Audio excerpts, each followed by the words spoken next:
Welcome. Anyway, share an update on the 90s truck I'm building. Now, just kind of reiterate here, when I say 90s truck, I'm not really building a theme truck, but I guess you could say it is. This is something, like I said, I would have or seen when it was fresh and new, because I'm from that era. So I really hate the sound, say, it's a theme truck, because it sounds like something, we're making a birthday cake and making, a mess.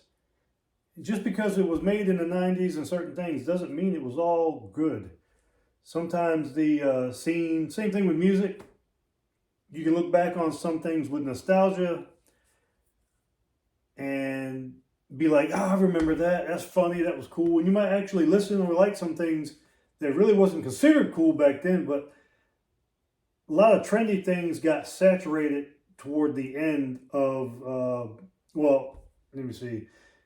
Anytime you have a trend, toward the end of the trend, you always have saturation of just crap.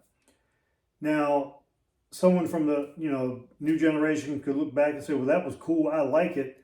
But somebody that was there might say, well, that was garbage compared to, what it was based on. So anyway, when I say 90s truck, it's what I wish I had the money to do back then, and wish I, in certain situations and stuff, sometimes things don't pan out. I was about maybe 5, maybe close to maybe 8 years behind the actual scene. I was able to look at a lot of this stuff through magazines and things like that. And plus, where I live, it's kind of a dead zone. So I was just absorbing a lot of that stuff. And you'd see, you get a magazine at the supermarket, whatnot, and you just kind of daydream about things you wish you could have had back then. Then time progresses and you kind of drop things and you kind of get moving on with other stuff. But anyway, that's kind of a long thing, kind of a long-winded comment. But anyway, so when I say 90s mini truck, I really don't even like the term mini truck sometimes, because it's just kind of labels. I kind of don't like labels sometimes, but it is what that is. But anyway, stereo. This arrived yesterday. Brand new, in the box, never installed. Kenwood KRC 507S. We're going to open it up and check it out.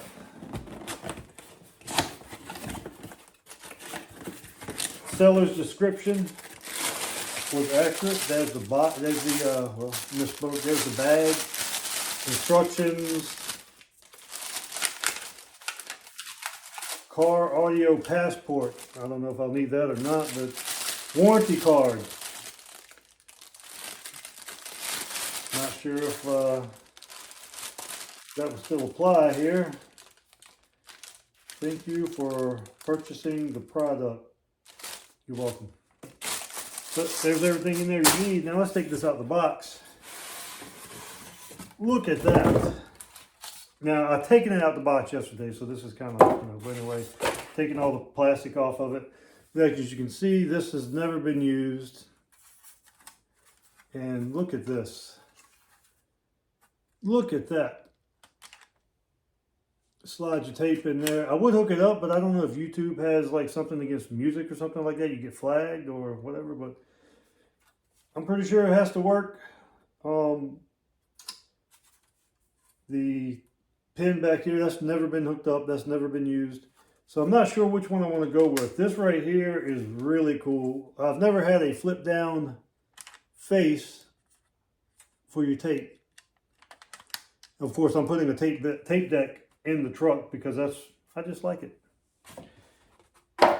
Sometimes good things come to those who wait.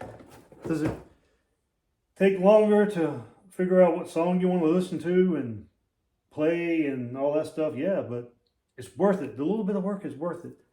With cell phones and smartphones, whatever, all that stuff, you can just push a button and right there, that music's there. It's like This right here is like you got to wake up. Back in the day, I would plan this out like a major event. I would say, all right, I'd be heading to school and I would lay there and say, all right, I want this to be at this part of the song. When I reach this part, pulling into the parking lot, stage it all in your head. I mean, that was part of the fun. Now you just click in a few things and it's right there. I don't think it sounds as good. Some people might argue and say, yeah, it does. But I've got a few radios here that I'm kind of debating on using. Obviously, this one right here is a candidate. I've got a few Alpines up here. Well, the wires are kind of holding it, but see if I can position this correctly to where I've got this Kenwood here. This is a nice radio. Nice, very nice. This works, all hooked up. Change the color on the screen. At least I got the Alpines here. I've always liked Kenwood. Alpines is good too, that's a fact, but this right here, I love this stereo. It's going to be between this Kenwood or the one I just showed you. This right here, if you can see it. Sorry if the video is kind of wonky, but I bought this for 10 bucks out of a junkyard. It works flawless and perfect. I did happen to find off of eBay an Alpine CD player and Kenwood CD player. They both work perfectly. And as you can see here, if I can zoom out on it, this is what's going for my EQ, the Pyramid Gooseneck. I have a brand new one here in the box. Never been installed. I've got a Q-Pix as well. I don't know if... Never heard of that, even when I was into it, but I had to buy it. It is what it is. And, but that's what we're doing. A little update on my truck. Like I said, I went through the engine again the other day, just checking things. Everything's looking good with that. Transmission and stuff. And I've been talking to a few people about paint, but not really ready to 100% to pull the trigger yet. Got some things coming up before I really commit.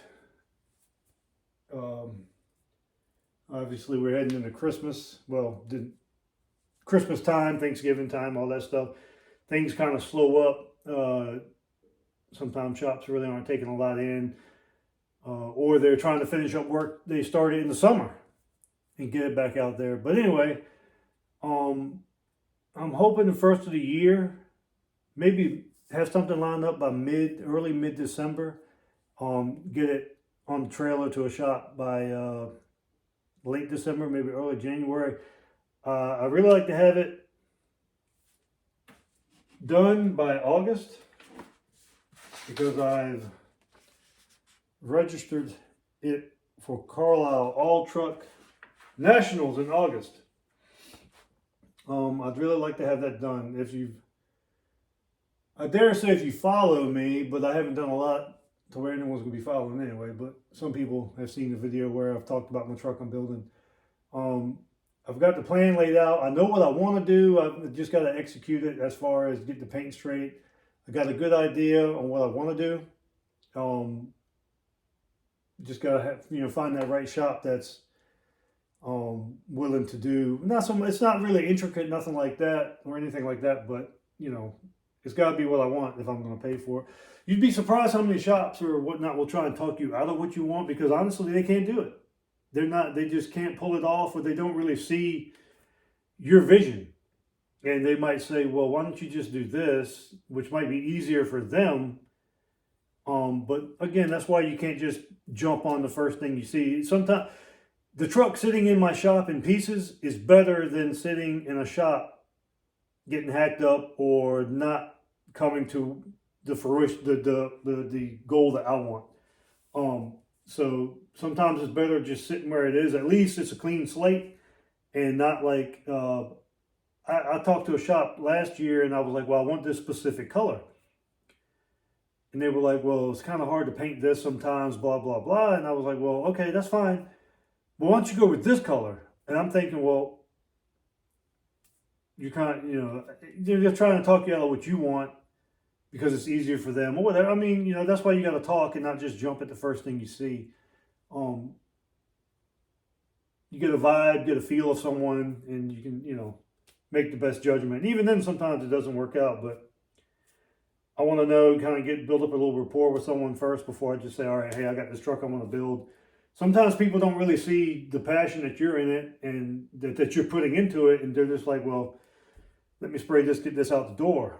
And that's not how I roll. I want to know that you're kind of feeling what I'm feeling and kind of excited about it. Not just I guess what they would call a flat rate shop, to where they just, hey, let's just crank this out, whatever. I want someone that's kind of just see the vision and see the goal and be like, no problem, we can do it.